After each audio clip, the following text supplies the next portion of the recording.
Good afternoon, everyone, and thank you for attending this afternoon and joining us on this Ways of Working series talk with eSynergy. I'll quickly introduce myself and then and the actual series and hand over to our guests today, Daniel North and Barry O'Reilly, to talk through value-based consultancy ideas, thinking and approaches. So I'm Adam Topping. I'm a account principal here at eSynergy. My role is responsible for the positioning and direction of our engagements, as well as quality through commercial governance oversight. So this Ways of Working series we're now doing once a quarter. It's in parallel to other events that we run from eSynergy around technical thought leaderships. But we wanted to bring in Ways of Working because we think it's really important around the differentiators in the marketplace and how we can position ourselves to help execute the principles we follow and also best practices we apply as a consultancy. So what we're doing is bringing experts from all over the world to share their experience, tell us how they've mastered their environment, rallied their teams, and by applying the principles that they're speaking about, how we can all learn from that. So over to Daniel and Barry to sort of kick things off. I think it's Daniel to start. Thanks, Adam. Lovely to be here this afternoon with everyone. I think before we get into the meat of what we're talking about, it's probably going to be useful for Barry and myself to introduce ourselves briefly. So, hello, I'm Daniel Terhorst-North. I'm a consultant, a kind of technology and organization consultant, I guess. 30 years in technology as a programmer, as a consultant. And these days as a kind of mischief maker. So I go into organizations and I try and cause a bit of mischief and help them think about things differently and become more effective. So that's me. Barry. Yeah, Barry O'Reilly. I'm currently living here in San Francisco. I'm an entrepreneur, business advisor, work with a lot of organizations here in North America and around the globe, helping them create higher performance organizations. So my passion is really business model innovation, product development, organizational design, and culture transformation. The history, obviously, of knowing Dan a long time, we've a shared past, but working at ThoughtWorks many years ago. But, obviously, I really enjoy a lot of Dan's thinking. And again, a lot of the work that eSynergy are trying to bring into the market. So, yeah, really happy to share some of these insights about value-based pricing. It's a fascinating topic. I know it's a huge passion area for Dan. He's been trying to champion this for a long, long time. And I think probably one of the fun things we're learning, Dan, is it's hard for people, right? It's an uncomfortable step sometimes to take. And I think that's what we can share, a lot of ways that people can start to adopt this way to work. Barry is far too modest to say that he's a co-author of Lean Enterprise, which I think is one of the most significant operational business books. I was going to say I've ever read, which is probably true.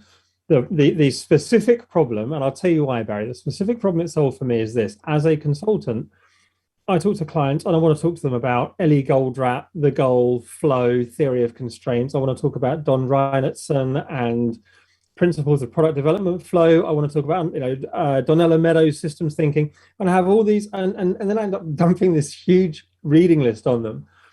And then Lean Enterprise came out and I was like, just read that, right? That is a brilliant, beautifully articulate summary of enough of all of that stuff that you need to get started, with the kind of pointers into what's useful next steps. And so I've handed out many free copies of Barry's book because it helps make my life easier. So I just wanted to share that. Well, thank you very much. This afternoon, you're very welcome. This afternoon, there are three topics I want to cover, which all kind of segue into each other. So in order, they are: how do we prioritize? How do we determine value of work, and how do then we assign, or how do we understand accountability of that work?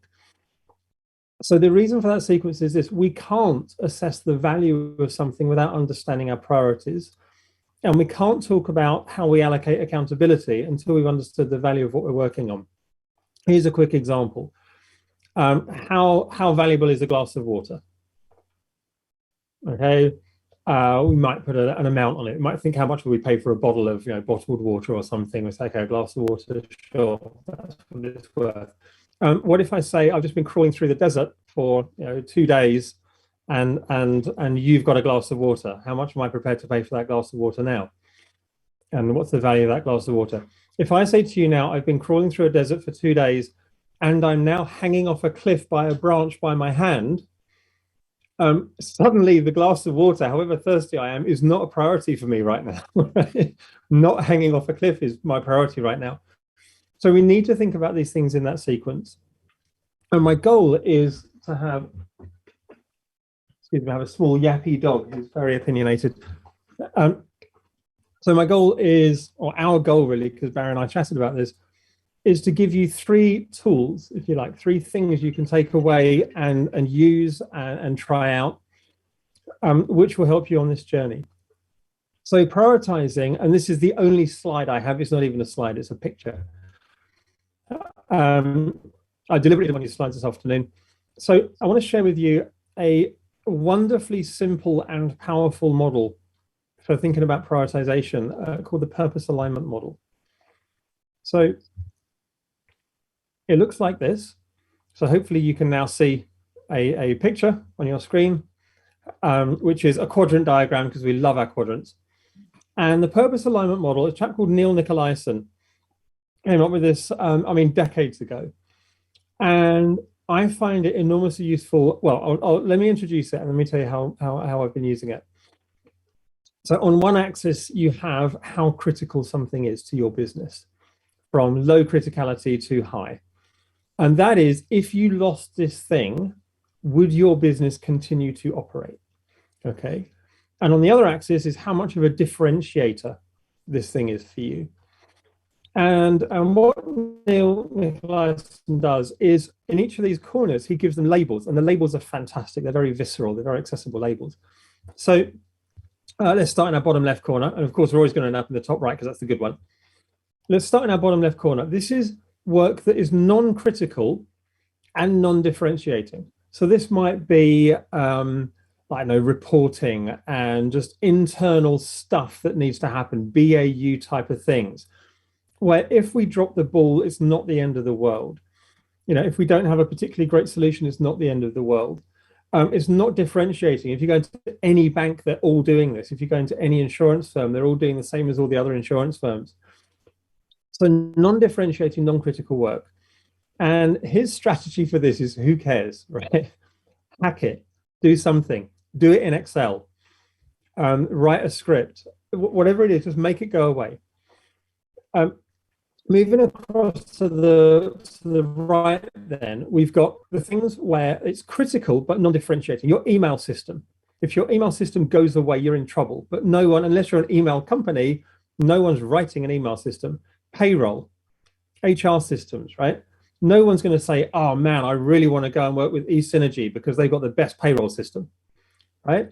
But if they're not paying people, they're going to find out very quickly how important that is. And so for systems like that, it doesn't matter that you have a good one, it matters that you have one. So in that context, we care about parity. We care about being the same as everyone else. There's no value in being better than everyone else, but there is risk in being less good. Top left then is things that are low criticality, but differentiating. So these might be our new ideas, right? And to make this very meta and self-referential, eSynergy, the topic this afternoon is things like relational contracts and value-based pricing. And this is an area that eSynergy has been exploring for a little while. Now, you know, it's a thing where they're finding their way. But it isn't yet how they do everything everywhere. And so it's not the end of the world if this doesn't work for a bit, or if it takes a few iterations to get there. So when it's non-critical, but potentially differentiating, this is typically where a lot of your exploratory work happens, then you want to partner. You want to work with someone who's already good at this, and that's gonna lead the way. And finally, then top right is where you want to be. So this is your secret sauce. This is the stuff that's differentiating. It's why you're in business, and it's totally critical to your business. So this is where you do your work. Now, what I find is, let me just describe why I love this model. I'm a massive fan of this model. The first thing is it works at multiple scales. So within an individual project, or within an individual program of work, within an individual initiative, I can look at all of the work we've got on the table, all of our backlog, all of our aspirations, if you like, for this piece of work, and lay it out. And I've actually done this with clients where this is back in the days when people used to work in rooms together. we'd go in a big room and get 4 tables and arrange them in a square. And then on index cards, we'd write down everything. And with one client, we wrote down like 180 or 200 items on a backlog, in each one on its own index card. And I said, right, what I want you to do is put the cards where they sit in those quadrants. And of course, it turns out that, there's a power curve here. Most of it, like an embarrassingly large amount of it, was in the who cares corner. Right. And then there was a little bit that was partner. And the amount that was differentiating was, it was important. That's why they were doing it. So the differentiating work there really is value adding. And it was like diluted. It was swamped by the amount of non-useful work that they had decided they were going to do. And based on just that exercise, they were able to carve out the work very differently, structure the teams around the work very differently.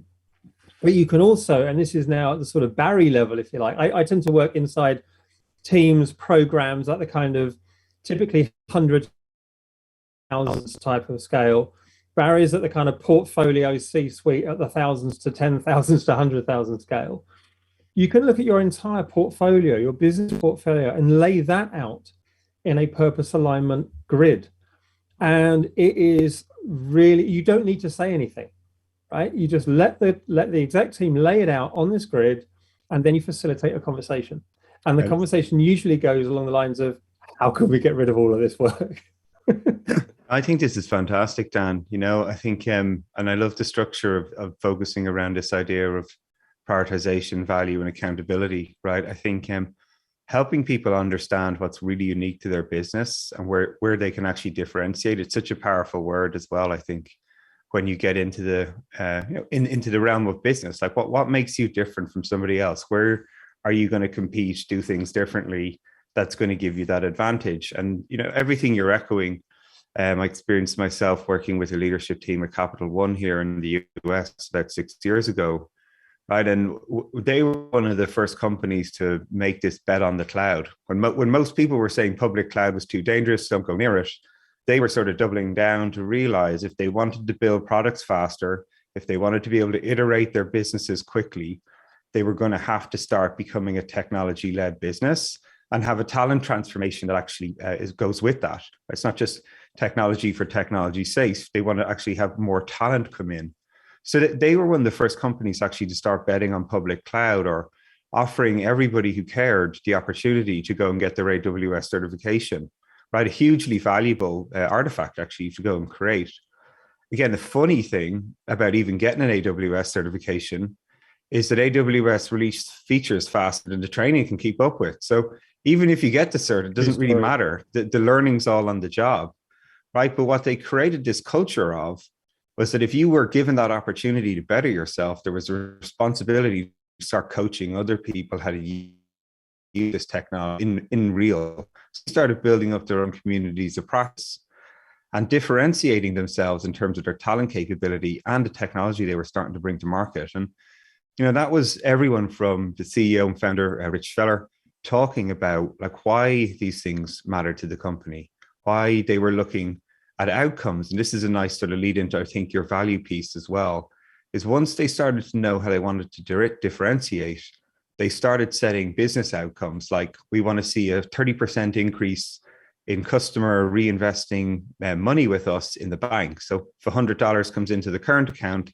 they wanted to see 30% more going into differentiated products that they were in their portfolio. So maybe brokerage accounts, savings accounts. And then when you start to set these goals or differentiations you want to see as your business and starts to trickle down into your teams, I think it becomes a really powerful way to start driving a unique way. And I think, only last year, I think Capital One announced that they're the first bank to have every single one of their customer facing products in the cloud. They've no tin left, which is phenomenal for a financial services company. And at that point, they've taken, so I suspect what they did is they didn't say, hey, look, we're going to make up how you move business critical. Now they partnered with some folks in times. And at that point, it wasn't critical to them. As it becomes more critical, it becomes more differentiating for them. At the same time as working with a partner to move some of these systems across, they've also been building their own internal muscle. So now they can do this themselves. And at the point when it becomes differentiating, they've now shifted the organization's capability towards that. So cloud becomes normal. Exactly what Adrian Cockcroft did with Netflix. And Netflix started off on their own tin and their own DCs. And he said, no, we're going to bet on the cloud, and led that initiative. And again, they didn't say, right, we're going to make this up. They said, we're going to work with some Amazon folks until we're better than them. And then there was the point where Netflix was kind of giving tools back to Amazon to monitor their own infrastructure. So just very briefly then, I want to, there's a couple of observations I want to make about this, because this does, as Barry's saying, this does segue nicely into the value piece, is this. Everything below that center line, like the who cares and the parity, the non-differentiating work, it doesn't matter, right? It doesn't matter how I do this work, it matters that I do this work. And so there, I don't want to differentiate on value, I want to differentiate on cost. So I will take the cheapest email system I can find that I can trust, the cheapest payroll system I can find that I can trust, right? So everything below the line is set the scope, if you like, and compete on price. Everything above the line, when we're looking at market differentiation, this is now an investment play, right, rather than a parity play. And so that says I'm going to invest in exploring moving my high frequency trading algorithmic systems to the cloud. I'm going to or my very high volume settlements, middle office operations to the cloud. Some of these things that have a bizarre operational characteristics. For those, I'm going to choose how much I invest in that, whether it's people or time or whatever, dollars. And then I'm going to get as much bang for my buck as I can. So this is now above the line is about, we're going to choose how much to invest, and then we're going to see how much differentiation, how much impact we can make out of that spend. And again, just laying the cards, the Miro cards, whatever, the cards on the logical table tells you then how to reason about that work, right? We've got this work, it's in the parity quadrant. Who can we outsource it to, right? Whose product can we buy? We've got this work, it's in the partner quadrant. Who should we work with that's going to help us determine very quickly whether or not this is a win for us? And if it is, how quickly can we move it into the differentiating corner and start making it a core part of our business? So that's the first thing. And then the last thing I want to say is this. The lines in the middle there, the axes, are not fixed. My goal, if I'm running my organization effectively, is to move the vertical axis to the left and the horizontal axis down. In other words, I want to be doing the minimum possible amount of who cares work and the minimum amount of parity work with my human beings in my business, because my human beings are my capital, right? They are my differentiator. And so I don't want a bunch of really smart people who are expensive, who took me a long time to hire. I don't want to get them doing the who cares work. I want them focusing on the partnering work and the differentiating work. And that means thinking about work differently. So with that model in mind, let's think about value. So again, bringing this back to professional services, because that's kind of the thrust of today. Let's think about how we price value. And I spent, and Barry alluded to this, I spent the best part of 10 years working with ThoughtWorks, which is a now global, now listed tech consultancy of about 1 million people. When I was there, it was a couple of thousand. Everyone, the classic story, this is probably true of any consultancy, they will say that the best years at ThoughtWorks were, year I arrived -1 to year I left +2, right? And every time other than that was rubbish. So I was there, but no, it was a real golden age. It was the mid-2000s. It was behavior-driven development came out of there, continuous delivery came out of there, lean startup came out, lean enterprise came out of there. There was some really smart, fun, innovative, creative work going on during that time. Now, one of the things I tried to push then was value-based fees. I'd come across value-based fees or value-based pricing. And very, very briefly, my favorite example of this is that the lovely story of the factory owner, and he's there in his factory, and there's this banging noise coming from a system somewhere. It's going bang, bang, bang, bang like this. He's like, "What is that noise?" He goes, "Oh, that's the ventilation system. It just does that." bang, bang. Can you stop it doing it? It's like putting everyone off. It's giving me a headache. Oh yeah, Ken used to do that. Ken, who's Ken? Oh, Ken retired. Well, how do we stop it? I'd go and ask Ken, I guess. So anyway, so they go to Ken. He says, look, Ken, I need you to come out of retirement and come and fix the pipes. And Ken sort of says, Rock says, okay. He takes a walk around and he picks up a wrench in his hand and he walks around. He says, okay. And he goes to the back of it and he just finds this pipe and he whacks this pipe really hard and bang, bang, and it stops. And the boss goes, oh. And goes, well, here's my invoice. And the invoice is $10,000.50. He said, $10,000.50. That's crazy money. I'm not paying it. So I can make it happen again. You go, no. But that's a really strange amount of money to charge. Why $10,000.50? Is, well, 50 cents to whack a pipe with a wrench, $10,000 to nowhere. Right? The value there isn't the work. The value isn't the activity. The value is in knowing where. And so, again, if you're engaging a consultancy, if you're engaging a professional services firm to help you, you've got an end in mind, right? You're not doing it because you think it's really important to transfer some funds from you to them. You have a new product to ship, you have customers to delight, you have operational savings to make. And let's start at step one. If we can't articulate what the value is, we shouldn't be doing anything. And often there's actually a valuable piece of work up front to say how we're going to articulate this piece. Yeah. And this is not procurement. This is not that side. This is identifying value. This is what nowadays we would call product management. So this is problem definition.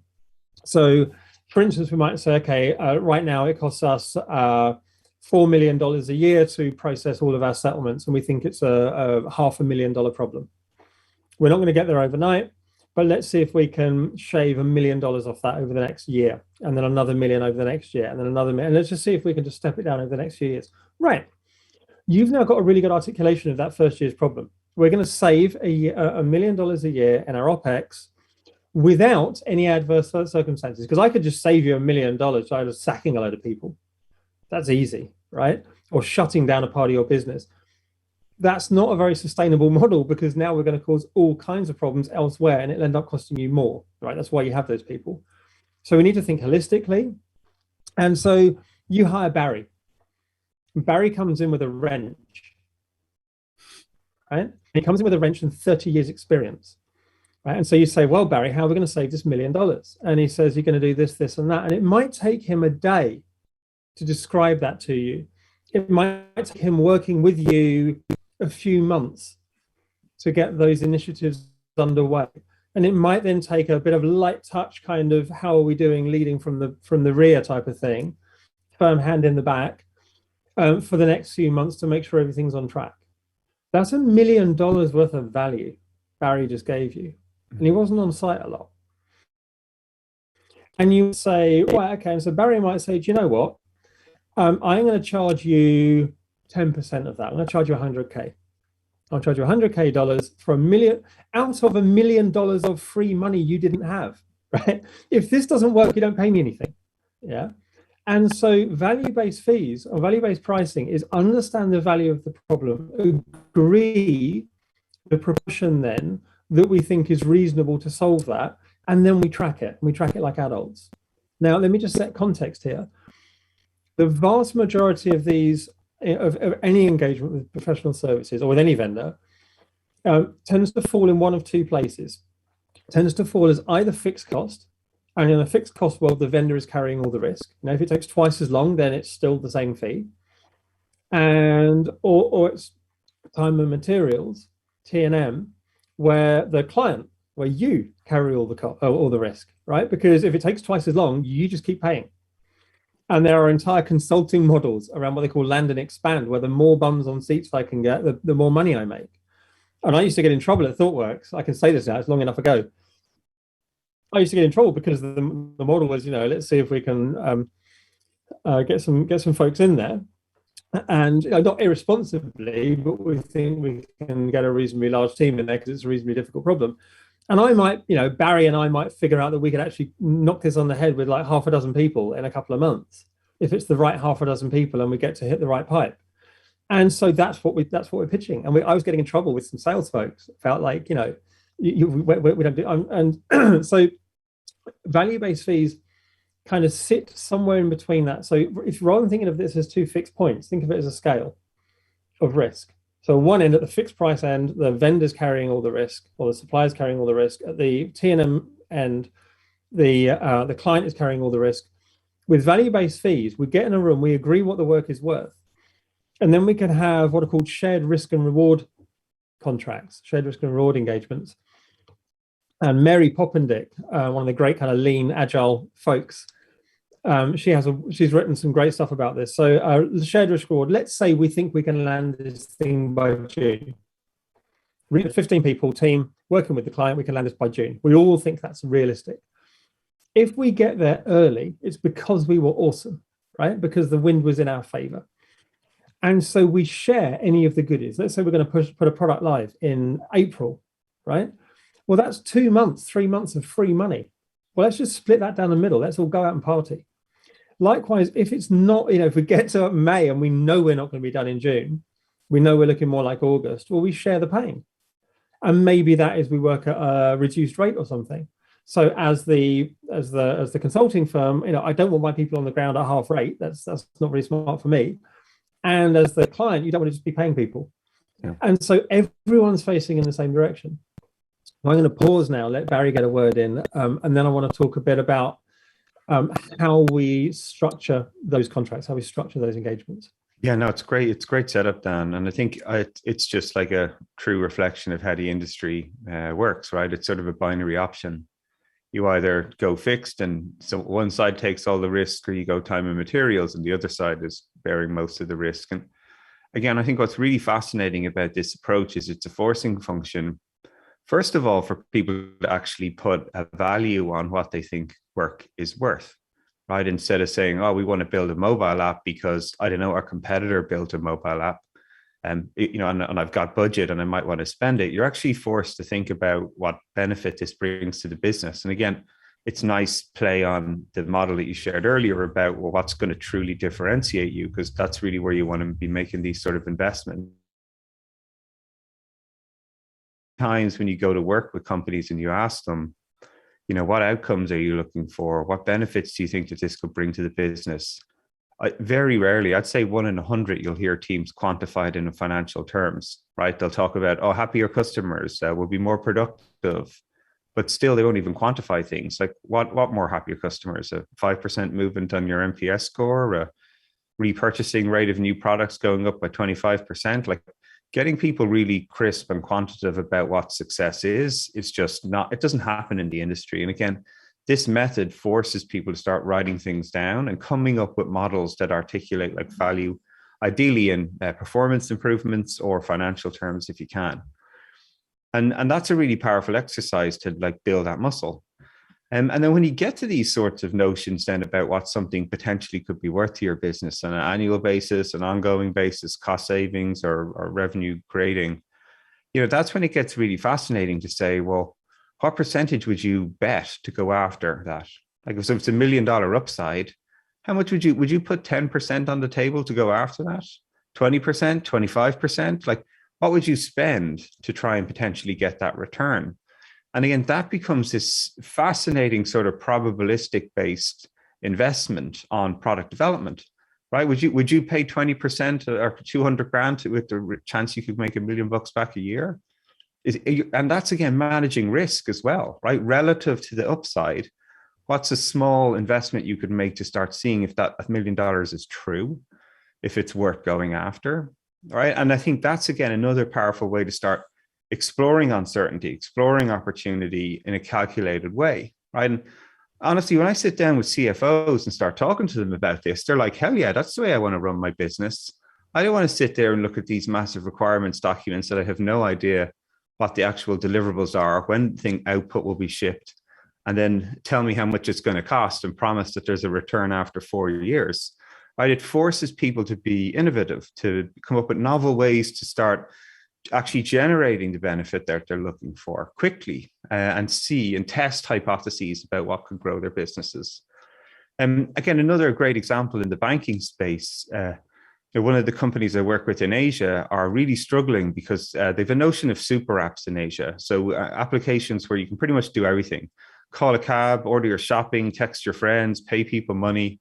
So banks are under massive threat because no younger Gen Zs are even going near them, not even opening accounts.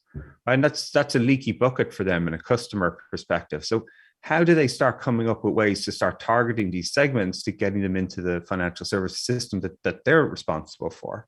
And what's it worth to them? What's it costing them, right? They can start to see those numbers really, really quickly. And then you can start thinking about what experiments you might try and run. Like, how could we have a 10% increase in 18 to 25-year-olds opening new accounts with the bank? That's a really specific sort of outcome, measure of value, what it could be worth for them, because they know how much it costs them when people don't open bank accounts or they lose them. And then you can start making some of these fun bets, like, why don't we spend 25,000 on a TikTok campaign and see if more people click on the link and sign up for an account? It's a good experiment, right? And you're starting to think about upside and return and modeling and measuring it. And I think it's like super powerful techniques to start thinking about.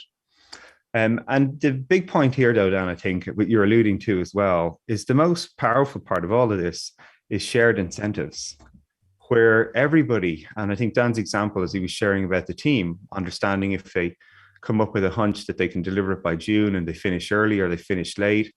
Again, it forces a conversation to happen on a regular basis. Say, how are we tracking? Are the assumptions we had when we started this mission true, valid, invalid? How have they changed? And then have these sort of grown-up conversations with one another to say, well, looks like we're going to be early. Should we do more? Should we do less? Should we just call it quits? Great. Oh, looks like we're going to be late. Right. How can we both sort of own a piece of accountability of that? And I think that is such a fascinating way to work with people, is when you have shared incentives rather than this opposite end of the spectrum where, fixed time and budget, you're always battling over scope and nobody wants to be late and don't change requirements, versus time and materials and people trying to, load up the teams because that's good for their incentive structure rather than get the thing delivered in a timely manner. So again, really fascinating things to think about. And I know you sort of joked about procurement, Dan, because businesses are not set up, right? There's a very structured, bureaucratic, stuck in the mud way to do contracts. It's either fixed term or time materials. That's it. We don't know any other way to do this, folks, right? So I think one thing that's really important with a lot of this is as you're starting to do it, you can't roll it out everywhere. It's like picking these one or two initiatives to be your exemplar sort of projects to start showing this, letting people see the benefits of doing this work. So yeah, I think that's just some thoughts to share. Tying this back in, and this way you see all these things are all interrelated, is what you described, if I refer that back to the purpose alignment model, is a lot of initiatives, certainly that I get engaged in on the delivery side, is the big strategic piece. The thing that we believe is top right. It's going to be critical for us. It's going to be differentiating for us. And what you're saying is, well, okay, before we go all in with that, let's run a number of experiments in that top left corner, as with partners who are very, very good at that thing. That thing might be product exploration. That thing might be understanding the Gen Z mindset, because we've got a bunch of middle-aged bankers here who really don't. And so it may be people with like domain knowledge or TikTok accounts, who are going to help us get down with the kids, whatever it is. But now you're framing that as experiments with outcomes, with hypotheses that are falsifiable. And the ones of those that survive, yes, they then become the top right. We migrate them towards that invest and excel type of differentiating work. So this whole idea of like lean startup and lean enterprise and sense and respond plays very well with this purpose alignment model. So the last piece that I want to talk about is how. Yeah.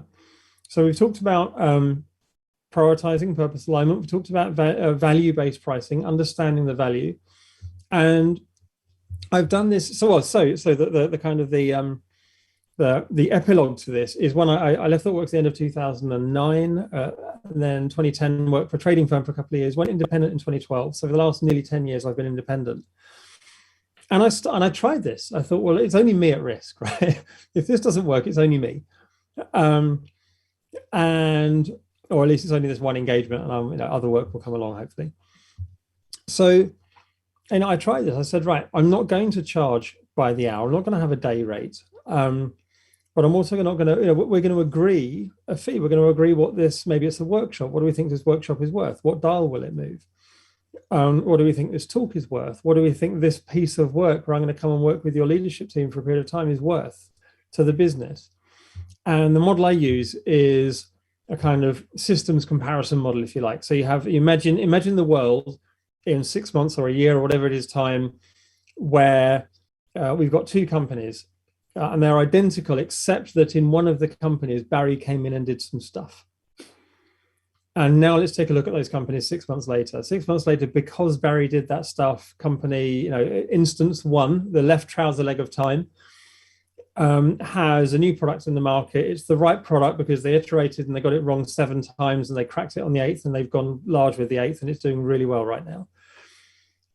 In the right trouser leg of time, Barry wasn't involved. They did the usual thing, which is the big upfront design and planning and procurement. They had some great UX and some great wireframes and they took it to market and no one likes it because they never actually validated whether they had the right product. And so some great work was done on both sides, right? You can look at the individual, wow, the engineering is brilliant, the UX is brilliant, the design is fantastic, the product is a disaster, right? Because we never understood the value of it and we never validated our assumptions about the value of it. Well, okay, now I can tell you what Barry's worth, right? I can tell you what one Barry is worth in that context and we can talk about the fee. And so I tried doing this and it turns out that when you get grown-ups in a room and have this conversation, they're surprisingly receptive to it. Of course, I want to charge based on value. I don't want to underpay you. If you're worth, if you're about to change my organization, then clearly that's worth something. But also, I don't just want to hand over a bunch of money. And so my one of my, I guess, criteria, certainly one of my preferences when I'm working with clients is I like to be there for the long haul. Maybe light touch, but there's an accountability there, right? If things aren't working, then we figure out why they're not working. And what I've found is the way in which they're not working is signal. They may not be working because communications, they may not be working because not understanding the client problem, they may not be working because technology constraints, whatever it might be. But all of that tells us about the organization and then allows us being myself and the client to iterate on where we're going. And so often is the lovely quote from Dirk Gently's Holistic Detective Agency, Douglas Adams' book, where he says he does what he calls holistic driving. He says he gets in a car and he follows someone until he finds someone who looks like they're going more than the first person, and then they follow them instead. And he says, I never end up where I thought I was going, but I always end up where I needed to be. And I love that as a principle, right? We never end up where we thought we were going, but we always end up where we needed to be if we're continually assessing and reassessing that. So the third tool I want to share then, and I came across this, I think probably 4 years ago, and I got super excited about it. And this is the accountability piece. We understand what the priorities are, therefore what the value is, who's on the hook for it, right? What's going to happen now? And there's a chap called Oliver Hart, and he actually won a Nobel Prize for this, right? And he introduced this model called relational contracts. The technical term is formal relational contracts. And a relational contract, it's a legally binding agreement between two parties, like a regular contract. But instead of going through all of the terms and the criteria and all of those types of things, it says how we're going to treat each other, right? Now, the mad thing about this is it's testable. It's been tested in court. It's a legally binding agreement. The example he leads with, so I'll use his example, is he was working with Dell. And Dell, a lot of Dell's business is repairs, is laptops and computers being returned to Dell under they do a brilliant service warranty, like a 2-year or 3-year or 4-year extended service warranty. And they come to your house. I used to have a Dell computer. This happened to me. A bad thing happened. They came to my house. Engineer turned up with a spare hard drive, took my laptop apart in my lounge, fixed it up, right? So they do this whole warranty thing. And they have a partner for this, and FedEx is their delivery partner. So when you need to move laptops around, FedEx does it. Now, Dell and FedEx have been friends for literally decades. And the way it would work is every year they would renegotiate the terms of the agreement. And every year on the Dell side, they'd try and ratchet them down a bit on margins. And on the FedEx side, it was a key client, so they couldn't afford to lose them. And they ended up running effectively at a loss. And when you're running at a loss, you start to cut corners, you start to do all kinds of stuff to try and not make a loss. And so they were by and large lying to each other, right? So Dell was lying about how much it could afford, and FedEx was lying about what it was doing. And that was where they're at when they get Oliver Hart in. He said, look, come on, there's got to be a better way. And he said, right, so the deal is this. We're going to tear up this 200-page master service agreement. That's clearly not working for you. They wrote a document that was about 3 pages long, and it said things like this: we will treat each other with integrity. Statements like that. Now, it turns out those are testable in court, right? If I know how much something costs me and I'm not telling you that, that's a breach of a transparency clause in our contract. And so just by having about a number of these behavioral clauses, they found that they were able to create a much, much more lightweight contract. And the immediate payoff, which is why I love this story, the immediate payoff is the following year, both Dell and FedEx saved something in the order of $10 million, right? Because they didn't have to police each other. They weren't messing each other around. FedEx was super transparent about how much it cost in their value chain, in their supply chain, to move a computer from someone's house in Connecticut to a Dell service center in wherever it is. And likewise, Dell was saying how many of these things they were turning over and how much money they would make on each service, or the profitability of their service operation. And by working together as partners through this relational contract, they were able to create massive savings, which they shared. Right? It's that lovely win-win thing again. They said, look, we collaboratively, collectively can run a much, much more efficient operation than either one of us adversarially. And the brilliant thing about relational contracts is they create a alliance rather than adversary. So most contracts are adversarial.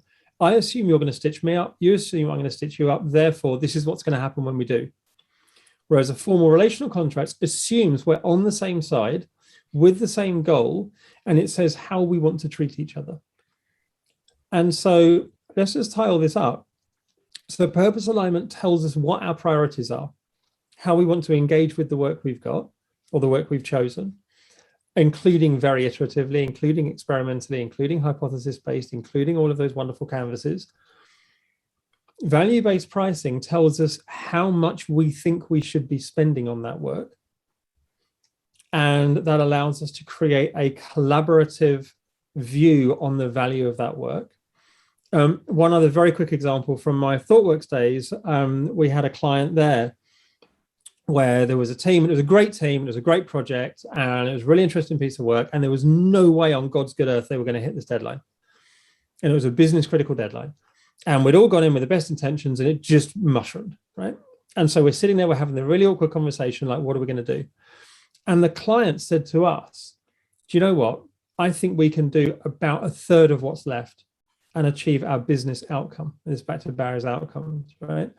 Yeah, we won't get all my line items. And yeah, a bunch of people are going to shout at me.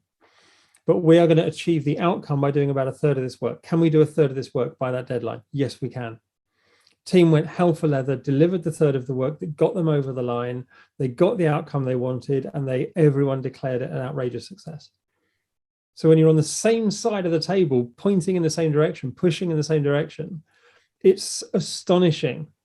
You can totally imagine that I'm paying for all these line items and you're not going to deliver all these line items. How dare you, right? And that never happened. The client was totally like into it. So we appreciate, we agree value, and then we use a relational contract to describe how we're going to work together and how we're going to interact. And that model allows us to get work, to start getting work done, to get from, hey, let's work together, to being able to do work much, much faster.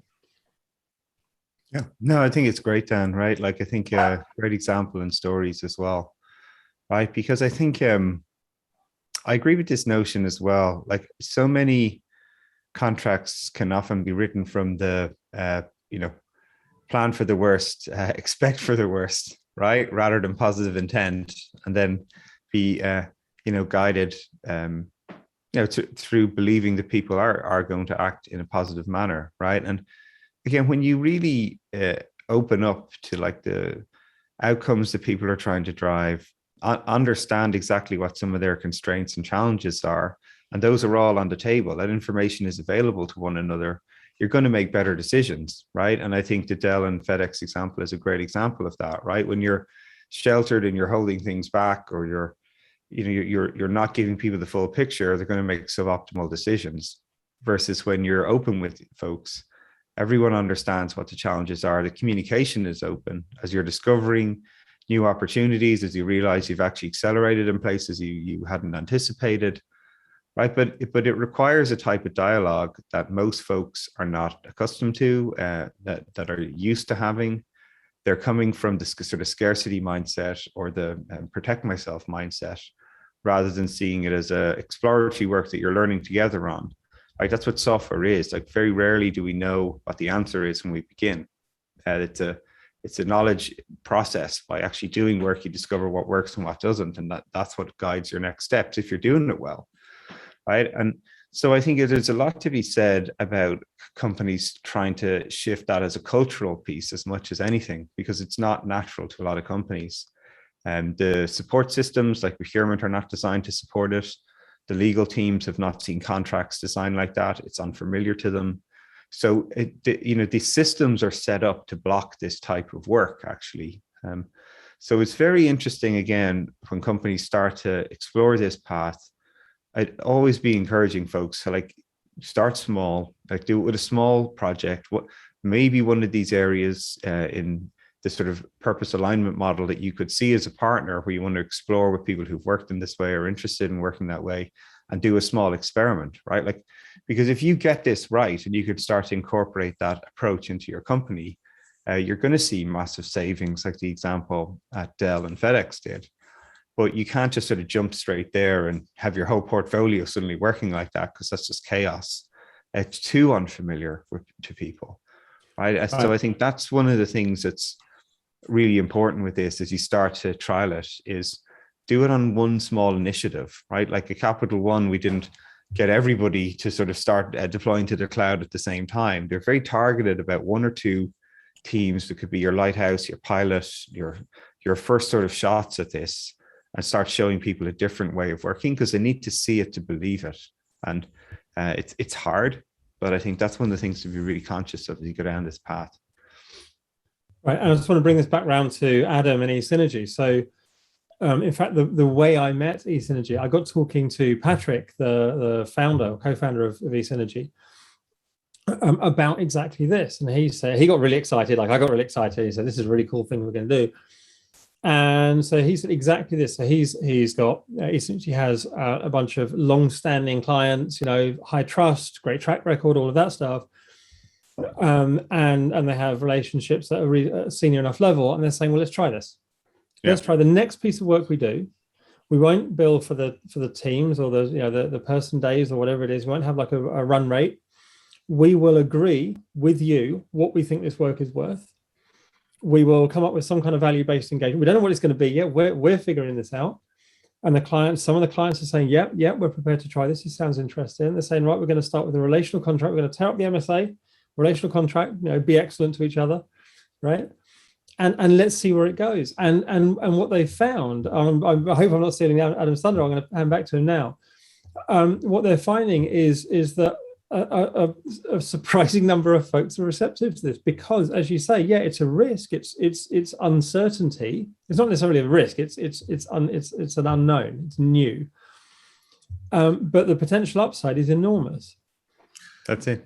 And that is a great handover, because where we have tried and we are trying, it's starting small. Absolutely, Barry, should be reassured we're not betting any portfolio on it. And I think that's part of actually the positioning of what I'm going to talk about now, because the reality is the space that you guys in it's mega. You've been, for your career, you've had the opportunity to try these different approaches, and yes, you've not scaled them out as such, and that's what we're looking at a little bit. But actually, you've been there and done it. So what I'm going to start with is positioning. I won't speak for too long, but I want to position a bit where eSynergy are now for the folks on the call. and talk a bit about our challenges and how we're approaching baby steps towards value-based consulting where we can. And yeah, we might have some small examples, but how can we scale that? How can we think about scaling that? Because we can't jump too far in because we don't have the processes, approaches, ways of working in order to support that. So I'll start with a little sort of positioning analogy. Say there's £100 million on the table and founders are there saying, right, we want a business, we've got these great ideas. So they might bring someone in, support them with market positioning, revenue streams, product market fit, understanding their business goals about what they want to achieve. And that's brilliant. That might be a McKinsey, that's definitely not an Synergy, that might be other sort of experts. Maybe Barry's been in that world a little bit. And then once the business goals and objectives are set, they're going to look at like technology related individuals like Daniel and Barry or big consultancies potentially to go and really work with them to approach realizing business goals, realizing that customer value. And we have associates and we have consultants that work in this area too. And, and we are doing it, but it's very much opportunity led. It's not eSynergy core business. eSynergy core business right now is a software delivery organization. We take a need, we build it really well and that's what the whole company's been built on. We know though, and we're hearing it through Daniel and Barry's speech, that to build better products and services, we need more insight around customer value. The more insight around customer value you have, the better they're going to be. So where are we going? What's our positioning? We want to be helping customers meet their business objectives more often while maintaining our core service delivery organization. So going back to Daniel's model that he talked through there, we spend a lot of our time in the top left partnering, and very occasionally we get to dip into the differentiation side with some discovery work in government quite a lot, but in the private sector we're sort of push into that area more and more. But actually scaling that approach is a huge challenge for us. So why can't we just take what Daniel and Barry have been talking about and just repeat it? Well, there's a fundamental reason, and it's a humble one, but ultimately customers are not always engaging us high enough up the value chain to do that, to get that visibility. Sometimes we accept work that's quite distant from those tightly aligned objectives to customer value, and we're not in those conversations, quite frankly. Well, the obvious response to that would be, we'll work more in that space. Go work and where they're discussing meeting objectives, where the right approaches, the technology solutions are being discussed. But to get there, we need to be able to scale an approach to get there more often anyway, not just rely on the brilliance of individuals, but know when we're in that space that we're comfortable and how to go about navigating all those conversations in different settings, in different places. So that's what we're on about here. Approach that scales, or understanding and working out an approach that scales. We're not talking about technical playbooks or technical choices where directions have already been made. We're talking about the space that sort of Daniel and Barry were reflecting on there.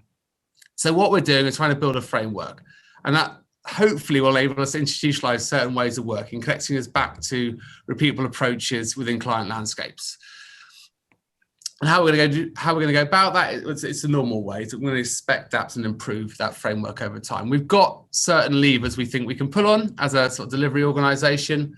The first is all the different approaches and different solutions that we're working with on client side. So we have a luxury of a plethora of opportunities to learn and to capture that internally about how we could potentially scale reaching that customer value. But in the absence, which I spoke about, where we don't have a clean line of sight to customer value, the framework's about identifying the patterns that will contribute to getting us there as quickly as possible. The second lever we have is our community of experts. And we need to align those communities and partners to allow us to deliver high quality work. And learn from that too. Ensuring that we've got a healthy, impactful ecosystem where we can apply our skills to ensure that we succeed. So we're going to use our community of experts in this space as well to work out the framework. And then finally, we've got metrics. Now, metrics have been touched on briefly in terms of understanding what customer value is. Well, as I've spoken about, we're in the delivery area. So we need to measure as much as we can, we think, in order to help our framework. So our framework really is a capability model with measurements, fundamentally. That's where we're at the moment. And we know, and the data confirms this from all the publications, that the better your team is at delivering high quality software, the more successful they're likely going to be as well. So taking learnings like Accelerate and the proxy values or proxy measures of value, that's what we're probably doing quite well now within our teams. Mainly, we are really taking on board those proxy measures of value, lead time, deployment frequency, mean time to restore, change failure percentage, and trying to work on those and really meet those objectives, business objectives, and tie them wherever we can. So I guess, one question would be back to Daniel and Barry. And you've spoken about the models. You've already answered this a number of times in different ways, but what else could we be thinking about, apart from those proxy values and measures outside of that? And I think you have mentioned some things that we need to work on. So just finishing off then, in the absence of a direct connection, how can we relate engineering back to business value? Otherwise, we're in danger of locally optimizing. I'm sure we have locally optimized at times. So we're always trying to say, even if we're in delivery mode, how do we get up there? How do we work with those senior stakeholders? How do we stretch ourselves back to customer value? We're adapting our ways of working, and we're trying to improve. We're at early stages, but as we've all discussed here, that's our journey. So, yeah, but the great thing is you're sharing it with people, right? Like, I think, especially when you're doing something that's unfamiliar or unknown to folks, the best way they learn is through examples or case studies, or that starts to give them confidence or the opportunity to speak to other teams that you've worked with that have gone on this journey, right? And I think one of the key points that really stood out to me is that you mentioned is it's often hard for people to advocate for this approach in many larger organizations, right? Like if you're working with delivery teams and they want to find different and unique ways to deliver that they think are more shared incentive, value-based, sharing risk and reward. Again, it's hard for them to advocate that sometimes within a larger sort of system of a company, right? Where finance is set up in a certain way. You need to sort of stakeholder support as senior as possible to sort of championing trying this in a different way. So, I would just be encouraging you, Adam, as well, is just to keep sharing what you're doing with folks, because that's what starts a movement. That's what builds community. That's what helps people understand how they can actually find a better way to deliver that's beneficial for everyone, rather than just one side weighted over the other. And I think, so yeah, we're really excited to hear, like there's a lot of people here already on this call today, to hear what they're thinking of trying or how they might start, or maybe there's an opportunity to sort of work in a bit of community of folks who want to try and experiment in this way. I think it's really positive. Thanks, Barry. Yeah, that is one of our next steps, is to try and organise the community around some of these more impactful ways that we can go around our deliveries, and how we can educate, maybe not the wrong word, but how we can reach up and support and our customers when they are, when they're building business cases around what we're ultimately going to be directly involved in implementing. So yeah, I appreciate that a lot. Well, and I think those communities, it's not necessarily a kind of hub and spoke model in that way. It's not necessarily an e-synergy with a bunch of folks advising or helping. It's you create this community of fellow travelers almost, and you get the kind of the Chatham House kind of setup where you say, look, I'm doing this thing. A friend of mine is doing this thing. A friend of mine has a banking platform and they want to do this. How might we, they think about structuring this? One trick that I've learned that I use a lot is everything's an experiment. So I don't say, hey, Adam, I want to do this thing. I say, Adam, do you want to help me try an experiment? I mean, if it doesn't work, then we tried it, right? Yeah. But if it does, it might be really cool. And so now I've already taken this thing out of it. It's not, this is where we're going. It's not, this is the future. You're on the bus or you're not. It's I don't know if it's going to work or not, but I reckon you're the person to help me. I reckon you and I could probably go and get a bunch of folks, get a bit of funding, and have a crack at this. What do you think? And then it's much less threatening, And I think there's definitely something about, if you can make this an option, if you can make it an experiment, if you can make it something we're trying, and again have numbers on it, have it something you can measure, and we start by measuring I start by measuring qualitatively. Are people happier? Right? Are our stakeholders happier? Do people feel like they're getting more information or better information, or do they feel better informed, or whatever it might be?